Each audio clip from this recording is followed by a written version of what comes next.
J'ai dit en connaissant que l'empereur, au moment de partir, peut sentir un mauvais secrètement confié un collier de diamants d'un très grand prix.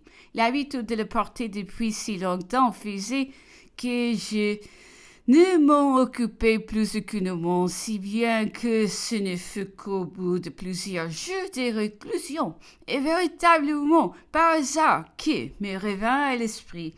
J'ai frissonné, car dès que je l'étais, je ne voyais plus de moyen de le rendre à l'empereur, qui n'y avait sans doute pas plus songé que moi, à force de chercher, j'imaginais d'y employer Sir Hudson lui-même. J'ai demandé à faire parvenir mes adieux et mes compagnons et j'écrivis la lettre suivante. Monsieur le grand maréchal, arraché au milieu de vous, laissé à moi-même, privé de toute communication, j'ai dû trouver mes décisions dans mon propre jugement et mes seuls sentiments. Je les ai adressés officiellement au gouverneur Sir Hudson Lowe le 30 novembre dernier pour répondre à la liberté que m'est laissée. J'ai abstient de vous en dire aucun mot et me repose sur la délicatesse de l'autorité supérieure peut vous communiquez ma lettre dans son entier si jamais il était question d'une de ces parties. Je m'abandonne à ma destinée. Il ne me reste qu'à vous prier et de mettre mon respect, mon amour, mes voeux au pied de l'empereur. Ma vie n'en demeure pas moins à lui tout entière. Je n'aurais jamais de bonheur qu'auprès de son auguste personne, dans la malheureuse pénurie où vous êtes tout. J'aurais désiré ardemment laisser après moi quelques diamants de ma femme, un collier, le dernier de la veuve. Mais comment osez-on faire l'offre? J'ai souvent fait celle de 4000 louis que je possède disponible en Angleterre. Je les renouvelle encore. Ma nouvelle position, quelle puisse être?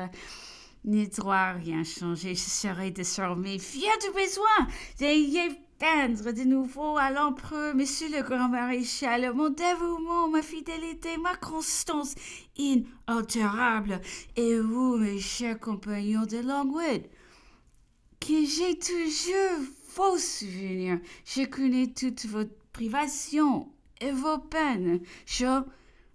J'en importe la plaie de mon cœur, des près je vous étais des peu des choses.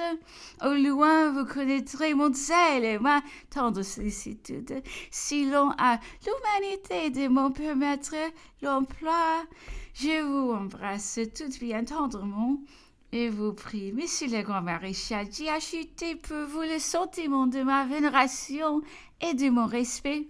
PS.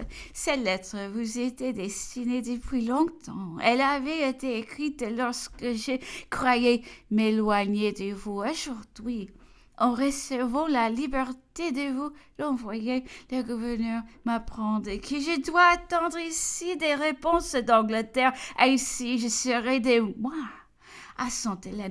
Et Longwood n'existera pas pour moi, supplice nouveau que je n'avais pas calculé. Sir Hudson à qui j'aurais mis cette lettre verte, c'était sa condition. Là, il approuva et eut la bonté de se charger de la remettre lui-même, ce qui réveilla en effet l'attention de l'empereur et ne contribua pas peu bien qu'indirectement à faire entrer les riches dépôts dans les mains de Napoléon. Samedi 7 au lundi 9, un de ces jours, j'ai invité l'officier de garde à dîner avec moi.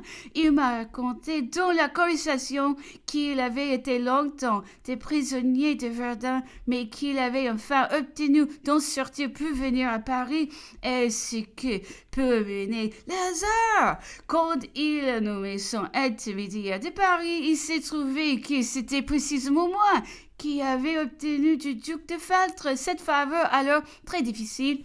Toujours même uniformité dans notre situation ici, par l'apparence d'un dénouement. Voilà près de 15 jours depuis notre malheureuse aventure.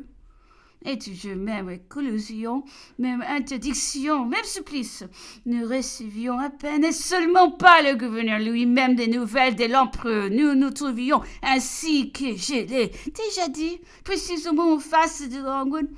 dont nous n'étions séparés à assez peu de distance et qui par des abîmes à quelque heure que nous levassions les yeux, nous avions devant nous cet objet de nos pensées, de nos vœux, et nous les recherchions sans cesse. Nous pouvions en suivre toutes les habitudes qui nous étaient si familières.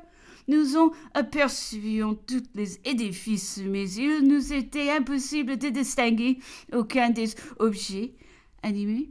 Cette perpétuelle attraction, perpétuellement compétue, ce voisinage, et pourtant cette grande distance, cet objet désiré, sans cesse faire. Et comme son cesse retiré, il y avait là quelque chose, disais-je, de l'enfer des anciens. Sir Hudson en convenu et avec promis de le premier jour de nous en retirer bientôt. Nous n'étions placés en cet endroit que provisoirement avait-il dit, et jusque ce qu'on eût préparé ailleurs quelque chose de plus convenable dont on s'occupait déjà, mais des semaines étant écoulées, rien ne venait. Sir Hudson, qui est très prompt dans une décision malfaisante, est extrêmement long à la faire cesser. Si toutefois cela a lieu, ce qui n'arrivera pas pour moi, de reste ce gouverneur, je dois le confesser, était avec moi depuis qu'il me tenait entre ses mains dans le rapport de la politesse la plus attentive et des regards les plus recherchés. Je l'ai vu déplacer lui-même de sa propre personne une sentinelle qui eût pu blesser mes regards, disait-il, et l'allait poser derrière des arbres pour que je ne l'aperçusse plus.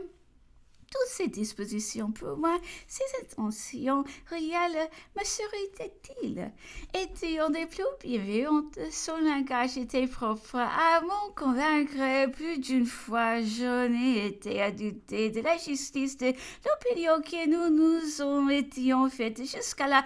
Mais il m'a fallu toujours finir par me convaincre que chez Sir Hudson, les actes différaient étrangement des paroles. Il parlait d'une manière agissait de l'autre.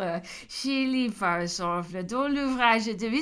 O'Meara qui précisément dans ces moments où je me croyais comblé par lui, où je me faisais une espèce de scrupule de l'éloignement que je lui avais porté, faisait transmettre par le docteur à Napoléon. Les œuvres fâchés par lui, déclarant les tenir de ma bouche même ou de ma propre main. Les tutons, l'espace sont toutes d'obtenir en retour de Longwood quelques paroles ou quelques lumières dont il peut tirer avantage. Il me faisait dire, entre autres choses, que je lui avais avoué qu'il n'avait point de tort à notre égard, mais que nous étions convenus entre nous à Longwood et tout dénaturé à l'empereur, afin de le tenir exaspéré. Quelles indignes moyennes, quelle noble ressource! Je pourrais dire encore beaucoup, mais tout doit se taire devant les traits suivants qui dispensent de toute autre citation. Mon fils continuait à être extrêmement malade. Ses palpitations étaient parfois si violentes qu'il lui arrivait de se jeter subitement à bas de son lit pour marcher à grands pas dans la chambre, ou venir prendre refuge dans mes bras où il était à craindre qu'il n'expira. Le docteur Baxter, chef médical dans l'île, et le commensal de Sir Hudson vint avec une politesse dont je conserve une de ces sincères reconnaissances et joindre ses soins à ceux de Dr. O'Meara. Tous deux représenteront à Sir Hudson l'état critique de mon fils. Ils appuieront vivement la demande que je faisais de l'envoyer en Europe. La Dr. O'Meara, après une nouvelle crise étant revenue seul à la charge, Sir Hudson mit fin à son importunité par ces mots que M. O'Meara a répété depuis à mon fils et à moi-même. Et monsieur, après tout, que fait la mort d'un enfant à la politique? Je m'abstiens de tout commentaire. Je livre la phrase nouée à tout cœur de père et à tous les mères.